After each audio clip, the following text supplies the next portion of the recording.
네, 안녕하세요. 김찬용입니다. 꽤나 과거의 댓글 중 고갱편도 좀 제대로 얘기해주세요 라고 이제 말씀해주신 구독자분이 계셔서 고갱에 대해 좀 얘기를 해볼까 합니다.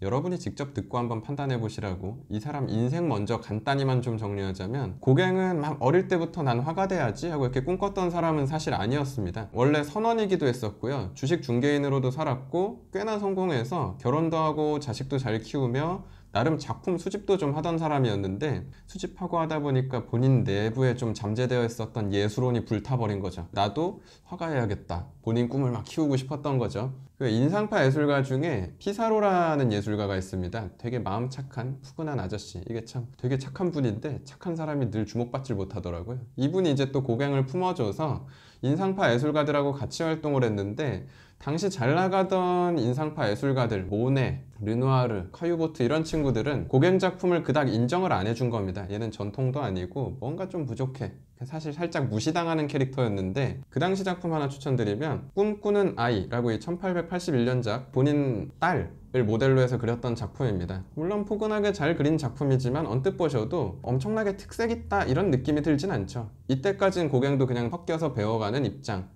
이었다라고 보시면 되는데, 이 사람이 피사로하고 공부도 하고 특히나 이때 세잔이 되게 독특한 시선을 막 제시하기 시작했댔죠. 똑똑한 인물이었기 때문에 판도를 읽은 겁니다. 이 상황에서 내가 뒤늦게 시작한 입장에 이미 자리 잡은 애들 기법 따라한다고 내가 주목받을 순 없겠고, 세잔이 이렇게 새롭게 시도하는 것처럼 나도 나만의 새로운 예술을 좀 찾아야겠다 라고 고민하다가, 이 사람은 좀 문학적인 것에 관심이 많아서 상징성 강한 미술 해야지 라고 연구하기 시작한 거죠. 특히 이때 그 무역이 활성화되면서 일본에서 이제 우키요의 판화, 되게 평면적이지만 담담하게 세상을 바라보는 일러스트처럼 테두리선 따면서 그리는 이런 그림이 유럽으로도 넘어와서 당시 화가들이 다 영향받았는데요, 각자 해석 방식이 달랐습니다. 여기서 고갱은 그 표현적인 기법에 관심을 가져서 초중기 작품 중 가장 상징적인 걸작으로 소개되는 설교 후의 환상 이라는 이 작품 보시면 진짜 만화 그린 것처럼 외곽 테두리 선 다 하나하나 따놨죠. 이렇게 선을 따버리면은 사실 공간감이 되게 떨어집니다. 하나하나 종이 인형 붙여놓은 것처럼 좀 분리되게 되는 거죠. 그리고 배경 해석을 보셔도 완전 시뻘건색으로 되어 있죠. 이런 배경이 실제로 존재할 리가 없죠.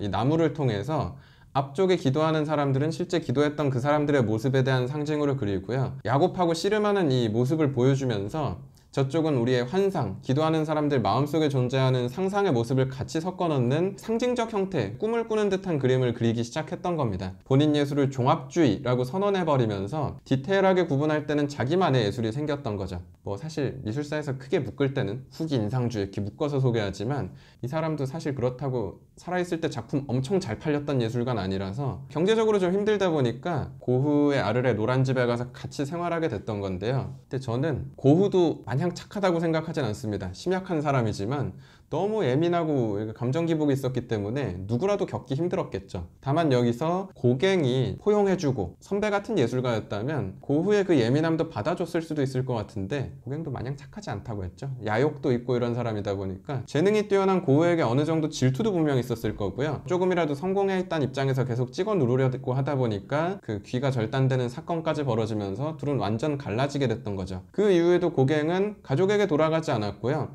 나는 좀 더 순수한 궁극의 예술을 찾겠다고 그 타이티 섬에 가서 그 쾌락의 집에 가서 화려하게 마치 버닝, 대표적인 작품으로 우리는 어디서 왔는가, 우리는 무엇인가, 우리는 어디로 가는가 라는 이 말년기 대작을 통해서 옷 안 입고 있는 여인들을 앞쪽에 배치해서 어린 시절부터 늙어가는 과정이 쭉 배치되게 그려졌고요, 뒤쪽 배경으로는 옷을 입고 있는 여인들이 오히려 화면을 쳐다보지 않고 부끄럽게 지나가는 모습, 그리고 가운데 유일하게 수직으로 화면을 가로지르는 사과를 들고 있는 인물을 이제 선악과에 대한 상징으로 표현을 해서, 원시적이고 순수할 때는 오히려 부끄러움이 없었는데 죄를 인지한 다음부터 부끄러워하는, 산업화되는 그 문화 때문에 오히려 인간은 가장 순수한 본질을 잃고 있다, 이걸 본인 작품 속에 은유적으로 표현했던 거죠. 달과 유펜스라는 소설이 있는데요, 그게 고갱 인생 테마로 픽션 더해진 소설이라고 했죠. 이 작품이 마지막 작품, 그거 그리다 세상 떠난 것처럼 이제 소설이 끝나는데, 사실 그렇지 않습니다. 그거 그리고 작품 좀 더 많이 그렸는데 이 이후엔 사실 좀 본인 매력을 많이 잃어갔다, 힘을 잃었다 라는 평가를 받다 보니까